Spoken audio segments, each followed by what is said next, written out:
Mi recuperación realmente fue milagrosa.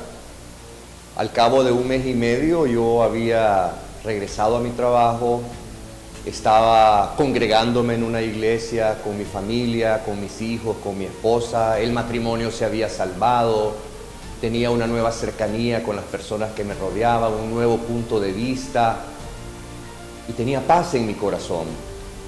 Pero lo interesante de esta etapa de mi vida es que en ese momento yo puedo decir, Salvador era cristiano, pero no tenía idea de lo que ser cristiano significaba.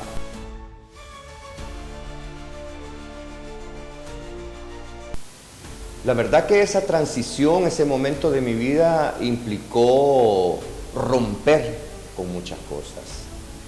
Yo tuve que romper con viejas amistades, tuve que romper con los lugares que yo visitaba y sobre todo tuve que romper con mis propios paradigmas, con mi propia cosmovisión y básicamente obligarme a vivir una nueva vida. Quiero decirte que esos momentos fueron duros porque, por ejemplo, en mi lugar de trabajo pasé de ser, ¡hey, chamba! ¡Viernes! A el pastorcito, el evangélico. Fue duro también y esto se prolongó por algunos años. Fue duro porque Salvador de espíritu rebelde, Salvador el aventurero, Salvador el que le gustaba el surf, Salvador no había muerto necesariamente con mi conversión, estaba vivo, pero chocaba con la concepción que yo tenía en ese momento del cristianismo, chocaba con la religiosidad que yo estaba aprendiendo. Entonces, no sé si afortunada o desafortunadamente, el ejemplo que yo tenía de un buen cristiano era de saco, de corbata, no fumaba, no decía malas palabras e incluso la instrucción que recibía es: un cristiano ya no tiene malos pensamientos, un cristiano ya no tiene lujuria, un cristiano ya no se masturba, un cristiano ya no desea a otras mujeres. Y yo encontraba que Salvador seguía teniendo todas esas cosas en su corazón. Entonces, para mí, viví mis primeros años un cristianismo muy lleno de culpabilidad, porque yo honestamente quería estar bien con mi Padre, quería estar bien con Jesucristo, quería ser un buen cristiano, pero encontraba que en mí todavía existía esa sombra, todavía existía ese lado oscuro de Salvador que estaba ahí y que quería emerger, quería volver a cobrar vida, porque francamente no había entendido que ser cristiano no es una religión, que ser cristiano es una relación, que ser cristiano es un proceso y que, como dice Filipenses, no es una obra que Dios comienza en nuestra vida, pero que se perfecciona hasta la venida de Cristo Jesús. Entonces quería correr cuando apenas había comenzado a caminar.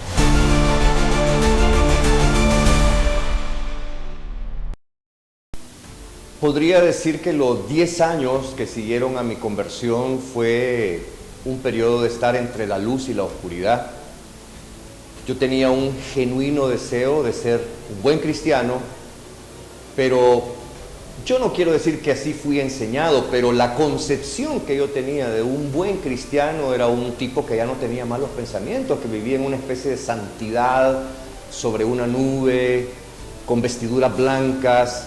Y el verdadero Salvador estaba muy alejado de esa imagen. Yo seguía teniendo pensamientos negativos, en fin, cosas que a lo mejor dentro de la religión cristiana no son bien vistas. Entonces ese conflicto se fue incrementando. Al cabo de 10 años llegó, recuerdo el día en el que yo miré al cielo y le dije: Señor, yo no tengo nada contigo, pero si el resto de mi vida yo lo voy a dedicar a vivir de esta manera, es decir, tratando de obligarme a vivir de una manera que va totalmente en contra de mi esencia, de mi forma de ser, pues yo no quiero seguir viviendo de esta manera. Así que hoy yo dejo la iglesia, yo no vengo más a la iglesia, y quizás hay que poner en contexto esto, porque en ese momento yo también recibía muchos mensajes contradictorios. Había muchas personas que me decían que mi carrera de medios de comunicación no era compatible con el ser cristiano. Había personas que me decían que el surf era para drogadictos, para vagos, y que yo ya era un cristiano y por lo tanto no debía practicar el surf. O que me decían que tenía que hacer morir mis deseos carnales, mi lujuria, otras situaciones que no digo que sean buenas, pero que son luchas muy normales en un hombre. Entonces, o habían personas que se acercaban y me decían en el nombre de Dios que tenía que dejar todo y que tenía que agarrar un burro e ir a predicar a las montañas. Y al día siguiente se acercaba otro y me decía, el Señor te ha llamado para ser un rey, un príncipe de su pueblo, tú vas a viajar en aviones privados y vas a llevar la palabra por el mundo. Entonces, llegó un momento en que todo eso hizo como una explosión en mi mente, en mi corazón, y fue donde yo dije, yo no quiero esto. O sea, yo quería una relación con Dios, yo quería conocerte, yo quería que me cambiaras a tu manera, no a la manera de estos pastores, de estos predicadores, de esta gente. Entonces rompo con todo, entro en una nueva crisis. Y bueno, las situaciones se van dando, entonces digo, bueno, entonces yo voy a dejar de ir a la iglesia, dejo de ir a la iglesia, empiezo a tomar una cerveza, empiezo a tomar dos, luego digo, a mí el alcohol no es lo que me gusta, ¿por qué no volver a fumarme un purito para sentirme bien? Lo hago y en cuestión de semanas estoy de nuevo, como dice la Escritura, como el perro que ha vuelto a su vómito. Y fue un momento bien duro porque estaba en el momento en el que mis hijos eran adolescentes, entonces vuelve a surgir la crisis en mi vida, me empiezo a alejar de mis hijos, empiezo a ser de nuevo ese papá periférico, empiezo a tener obviamente conflicto con mi esposa que me ve de nuevo empezar a entrar en un proceso de degradación personal, hasta que toco un nuevo fondo, y ese fondo fue muy duro porque en los 10 años previos yo les había hablado mucho a mis hijos de evitar las drogas porque eran peligrosas, me había vuelto ese padre muy responsable, de muy buen ejemplo, y mis hijos descubren que yo estoy consumiendo nuevamente en ese momento. Entonces se da una ruptura familiar, se da una crisis familiar muy fuerte, mi corazón se llena de vergüenza, mi corazón se llena de dolor y las dudas surgen, y recuerdo venir manejando mi automóvil, parar a un lado del camino, encender la radio, y empieza a salir una alabanza, y en ese momento yo vuelvo mis ojos a Dios y le digo, Padre, ¿qué está pasando en mi vida? Y recuerdo muy claramente, aunque algunos pues puede que no crean este tipo de cosas, pero recuerdo haber escuchado una voz que me dijo, tú eres mi hijo y yo te amo tal como tú eres, pero te pongo delante hoy dos caminos. Si tú persistes en ser ese hijo rebelde, ese hijo que consume drogas, yo no voy a dejar de amarte ni de bendecirte, pero vas a experimentar duras consecuencias en tu vida producto de tus acciones. Pero si tú decides cambiar tu vida y vivir y transitar el camino que yo te voy a mostrar, no el que te va a mostrar un pastor, no el que te va a mostrar un predicador, el que yo te voy a mostrar a través de mi palabra, a través de lo que yo te voy a hablar en tu vida, entonces te voy a dar las llaves del reino. Y ese fue el momento en el que yo cambié. Dios puso una iglesia mucho más, digamos, con un pensamiento un poco más amplio, vamos a decirlo, que de la que yo había estado. Y empiezo a retomar el camino, empiezo a congregarme nuevamente, las cosas empiezan a funcionar de una manera distinta. Y entonces empiezan a aparecer todas esas llaves que Dios me da, un nuevo ministerio, una nueva oportunidad de servir, una restauración familiar, y surge ese Salvador de hoy en día, el Salvador que hoy es un predicador, que hoy es un pastor, que hoy es un hombre de acción social, ¿verdad? Con paz en el corazón. El gran descubrimiento que surge después de esta etapa un poco conflictiva de mi cristiandad es que empiezan a surgir situaciones y oportunidades que nunca antes se habían dado. Mi hijo de 15 años en ese momento planta el ministerio de los surfistas cristianos y por primera vez yo me doy cuenta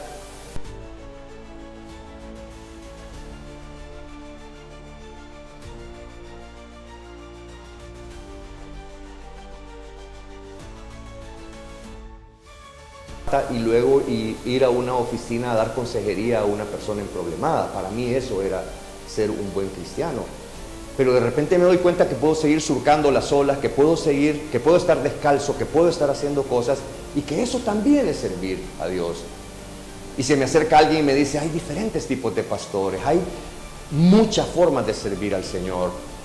Entonces me meto de lleno a ese ministerio y empiezo a darme cuenta de que Dios me ha dado libertad y de que a Dios le agrada que Salvador haga periodismo, que a Dios le agrada que Salvador haga surf, que a Dios le agrada que yo me divierta, que a Dios le agrada que vea una película, que me guste, y empiezo a experimentar libertad, empiezo a experimentar gracia en mi vida. Y eso empieza con un cincel y un martillo Dios a moldear mi corazón y a ablandar mi corazón de piedra. Entonces me empiezo a congregar, pero ya no me empiezo a congregar con culpa, no me empiezo a congregar buscando ser un cristiano perfecto en santidad, sino que me empiezo a congregar con alegría, queriendo escuchar la palabra del Señor, queriendo aprender más del Señor. Y las cosas se empiezan a configurar de tal manera que lo que comienza como un ministerio para surfistas se vuelve un ministerio para la comunidad. Una comunidad vulnerable, una comunidad con grandes carencias materiales, espirituales y emocionales. Y Dios en ese momento hace un llamado fuerte a mi vida y me dice, este es tu llamado, para eso te he preparado hasta el día de hoy. Y en ese momento pues todo se empieza a configurar, surge un terreno a nuestra disposición, surgen personas que quieren ayudar a esta nueva visión que está emergiendo y nace la red. Y hasta el nombre es una cosa maravillosa porque en el proceso de ¿y cómo le llamamos a este ministerio? Dios me hace una pregunta, ¿a qué te he llamado? Y yo le digo, a pescar hombres. ¿Y qué se utiliza para pescar? Me dice el Señor, una red. Le digo, ok, ¿cómo está conformada una red? Por pequeños nudos que se van extendiendo y van creciendo. Pues ese es el instrumento que te doy, una red con la que vas a alcanzar personas de todo tipo, con todo bagaje cultural, espiritual y emocional, y las vas a traer delante de mí bajo esa red. Pero esta red también se va a llenar de personas de lugares lejanos del mundo que van a compartir esta visión para mi reino y van a ir creando esta red. Y hoy, 20 años después prácticamente de aquella experiencia maravillosa, aquí estamos lanzando la red, trayendo a las personas, pero de una manera diferente, me atrevería a decir. La experiencia de lanzar la red en la Costa de la Libertad ha sido maravillosa y una palabra que yo podría utilizar con toda seguridad es disruptiva. Cuando nosotros llegamos y abrimos este lugar en el que yo predico descalzo, en calzoneta, en el que pues las personas pueden llegar como quieran, en calzoneta, descalzo, con maquillaje en el rostro, las mujeres, con pendientes y como sea, creó una especie de conmoción en el lugar, ¿verdad? Estamos hablando de un lugar donde las iglesias tradicionales pues habían existido por muchísimos años y que nos ganó muchos apelativos, ¿no? Satánicos, carnales, hasta el día de hoy nos siguen ganando esos apelativos. Pero como dijo Dios y el Señor y la palabra, por sus frutos los conoceréis. Hoy en día la red es un ministerio floreciente, una congregación multifacética, multicultural, que atiende las necesidades básicas de la población, que le sirven sus necesidades más urgentes, que tiene una academia con más de 100 estudiantes que estamos formando para poder hacer carrera en el mundo del turismo, con clases de inglés, tecnología, habilidades blandas, emprendedurismo, etcétera, y un proceso restaurativo que incluye la parte física a través del deporte y la recreación, la parte mental a través de la salud mental, las escuelas de padres, la parte relacional y la parte espiritual que es el centro de todo, la vivencia, presentarles a Cristo, pero no el Cristo que te demanda esto o lo otro, el Cristo que te ama, el Cristo que dio su vida en una cruz y que con sus brazos abiertos te dice estoy aquí y si tú me recibes hoy mismo estarás conmigo en el paraíso. Y se lo dice no a un religioso, no se lo dice a un fariseo, se lo dice al ladrón que está crucificado a la par de él. Entonces es una experiencia maravillosa, como te digo, poco comprensible para algunos que persisten en mantenerse en un molde de religiosidad, pero que está dando frutos enormes.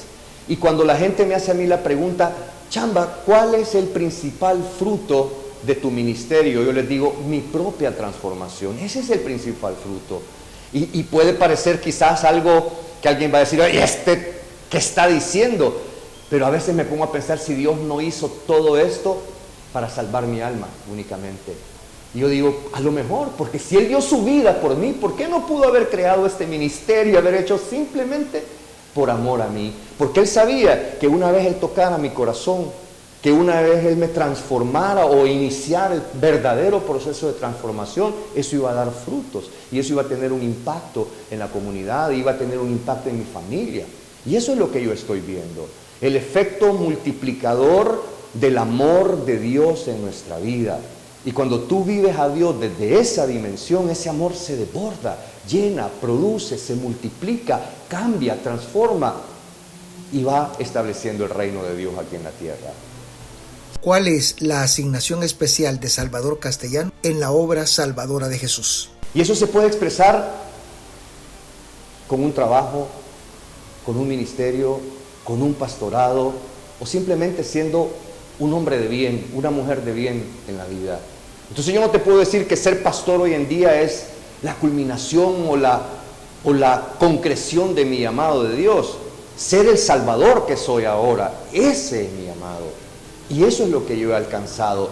Entonces ahora yo puedo seguir surfeando, seguir divirtiéndome, seguir trabajando y seguir pastoreando con la convicción de que estoy haciendo la voluntad de Dios.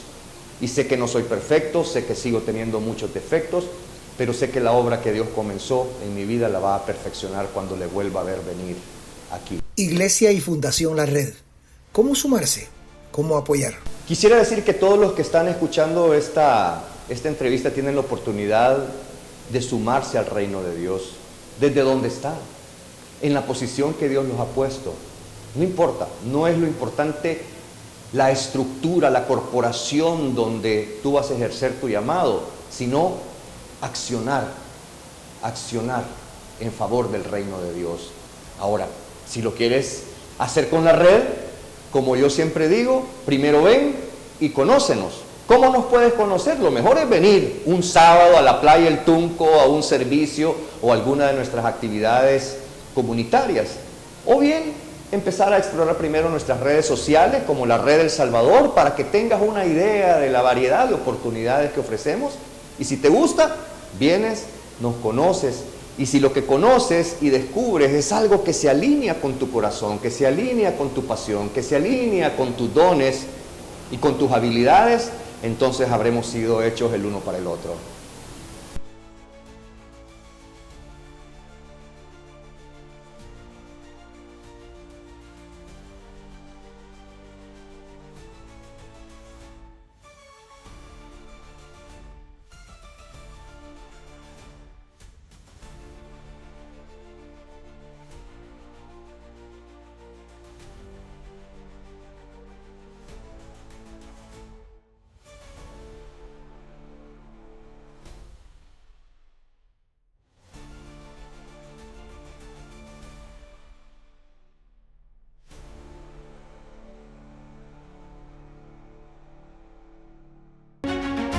Asignación Especial 503 con Julio Rodríguez.